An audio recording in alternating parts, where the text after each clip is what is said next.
Bonjour et bienvenue à ce webinaire sur la sécurité des hôtels. Suite à des demandes de nos clients, nous avons organisé cet enregistrement afin de vous présenter notre méthodologie autour de l'évaluation des hôtels. Je vous parlerai donc dans plusieurs sujets. Tout d'abord de la sélection des hôtels comme partie prenante du programme de gestion des risques voyage d'une organisation.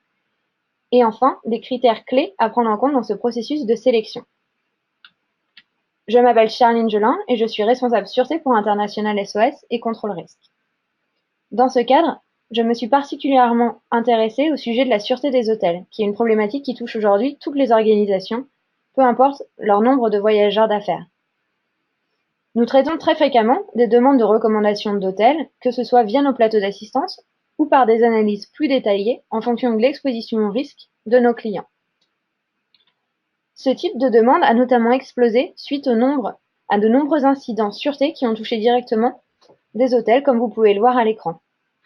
Les hôtels sont des cibles attractives, car ils sont plus accessibles que des bâtiments officiels, par exemple, qui bénéficient, eux, de mesures de protection plus élevées, alors que les hôtels ont rarement la capacité de mettre en place des mesures strictes de contrôle d'accès. De plus, les hôtels fournissent aux terroristes une concentration de cibles étrangères dans un huis clos où ils peuvent capter l'attention médiatique pendant plusieurs heures, répondant à leurs besoins de publicité et à leur objectif de frapper les esprits. Or, sur l'année 2017, nous avons noté une augmentation de 20% du nombre de clients ayant des voyages dans des destinations à risque moyen à extrême, avec notamment une hausse des déplacements dans des pays que nous évaluons à risque voyage extrême, comme l'Afghanistan, la Libye ou le Yémen, qui représentent des opportunités de développement commercial pour les entreprises. Or, dans ces pays, le risque d'attaque terroriste contre des hôtels est avéré, comme l'a montré l'attaque sur l'hôtel intercontinental à Kaboul, le 20 janvier 2018, qui a fait plus de 40 morts. Elle avait été précédée d'une alerte envoyée 2 jours auparavant par l'ambassade américaine avertissant du risque d'attaque contre les hôtels de la ville. Il est essentiel de se poser la question de savoir si les politiques sûreté des entreprises sont en ligne avec cette nécessité de se rendre dans des pays à risque. Or, un sondage mené par Ipsos Mori auprès de 700 responsables sécurité dans le monde a révélé que seuls 19% d'entre eux avaient intégré des vérifications de sûreté et de sécurité dans leur processus de sélection des hôtels. Il s'agit là d'une vulnérabilité potentielle de leur politique voyage et pourtant, la sélection d'un hébergement rentre dans le cadre du devoir de protection des entreprises. Alors, quelles sont les choses que vous devez considérer d'un point de vue de sécurité lors de la sélection des hôtels? Eh bien, un certain nombre de variables doivent être prises en compte. L'hôtel doit être choisi en fonction d'une évaluation objective du profil et de l'itinéraire du voyageur d'affaires, du profil de votre entreprise et de la nature de vos opérations dans le pays.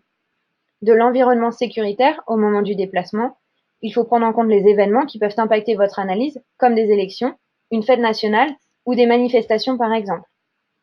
Du profil et des normes de sécurité en place dans l'hôtel et si ces mesures sont appropriées en fonction de l'environnement sécuritaire local.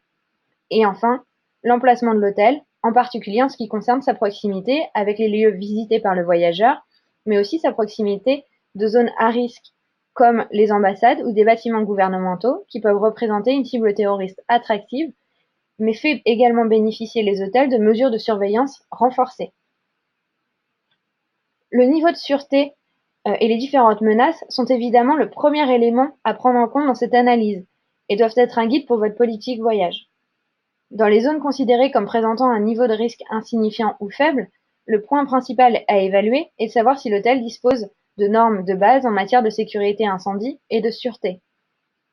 Nous conseillons aux responsables voyage de faire appel à des hôtels appartenant à une grande chaîne internationale, car ils disposent généralement de bonnes mesures de sécurité, d'équipements et de services attendus par les voyageurs.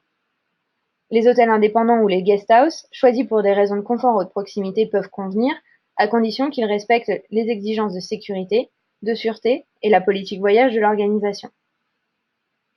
Les pays à risque moyen et élevé exigent un plus grand degré de planification. Une analyse détaillée des menaces, ainsi que de l'itinéraire et du profil du voyageur, et une revue de la sécurité physique et des procédures de l'hôtel sont alors nécessaires. Ces mesures de sécurité de l'hôtel sont d'ailleurs façonnées par l'environnement sécuritaire plus large. Dans les zones à risque moyen, élevé et extrême, il est nécessaire de connaître quelles sont ces mesures de sécurité en place avant de choisir un hébergement. Les critères clés vont comprendre le profil de l'hôtel, a-t-il été ciblé par des groupes terroristes auparavant? Est-ce un endroit connu pour être fréquenté par des dignitaires étrangers et locaux? Est-ce un hôtel de marque étrangère qui représente potentiellement une cible attractive? Les mesures de sécurité physique de l'hébergement, y compris la sélection et la formation du personnel, notamment du personnel en charge de la sécurité. Le contrôle d'accès de l'hôtel et de son périmètre, y compris des parties ouvertes au public, comme les restaurants ou le bar par exemple. Les équipements de sécurité de la chambre, comme avoir un judas ou un loquet supplémentaire, et la gestion incendie, avec des issues de secours accessibles, mais aussi la capacité de répondre à un incident. Dans les endroits où le risque sûreté voyage est élevé, les hôtels à privilégier doivent avoir une enceinte bien protégée, un service de sécurité formé, une procédure de fouille des bagages par exemple, et idéalement, les chambres doivent être situées à une certaine distance de la circulation routière. Cependant, tous les hôtels ne disposent pas de la totalité des mesures que l'on recommanderait. Dans certains cas, vous devrez peut-être vous contenter d'une alternative, comme un complexe sécurisé discret ou un petit hôtel, qui dans ce cas-là seront des cibles moins attractives pour des groupes terroristes.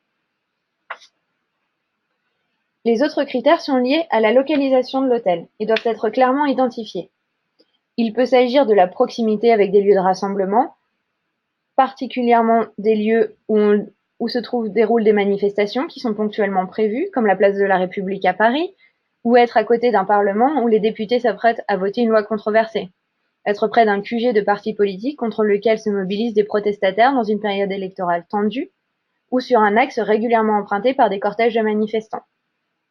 Il peut aussi se situer dans un quartier animé le soir et sujet à la petite criminalité, ce qu'il faudra prendre en compte dans la planification de ces déplacements et qui peut même s'avérer rédhibitoire, notamment pour des voyageurs isolés. Évidemment, la proximité des bâtiments officiels qui sont à la fois une cible et une garantie de mesures de surveillance additionnelles, des incidents terroristes passés et, enfin, le risque de catastrophe naturelle, comme un hôtel situé en zone inondable ou qui n'est pas aux normes antisismiques par exemple. Tous ces éléments jouent un rôle dans la sélection de l'hôtel et vont également amener cette évolution à évoluer en fonction des événements et de la situation sécuritaire. Ils sont également à mettre en relation avec le profil du voyageur qui doit lui aussi rentrer en ligne de compte. Il faut en effet d'abord prendre en compte les potentiels problèmes liés au voyage d'affaires en tant que tel. Le profil et le secteur d'activité de votre entreprise, un projet particulier ou un événement peuvent attirer l'attention, par exemple, voire déclencher une réaction négative au sein de la population. La proximité par rapport aux endroits visités, afin d'éviter de passer trop de temps sur la route, dans les embouteillages, en particulier car le risque d'accident est l'une des principales vulnérabilités pour les voyageurs d'affaires. Le profil du voyageur est également important. Le statut, le genre, la nationalité ou l'expérience du voyageur peuvent influencer le choix d'un hôtel plutôt que d'un autre, en particulier dans certaines destinations, comme par exemple le choix d'un hôtel disposant d'étages réservés aux femmes dans un pays où les voyageuses sont plus à risque. Il s'agit donc d'avoir une approche holistique afin d'identifier les besoins nécessaires pour la sélection d'un hôtel. Il est également nécessaire d'intégrer cette méthodologie à votre politique sûreté et de s'assurer que cette problématique est comprise à tous les niveaux de la gestion du voyage dans votre organisation. N'hésitez donc pas à contacter votre responsable de compte chez International SOS afin d'obtenir plus d'informations sur ce que nous pouvons mettre en place afin de vous accompagner dans la gestion de cette problématique. Nous sommes donc arrivés à la conclusion de ce webinaire. Je vous remercie pour votre attention.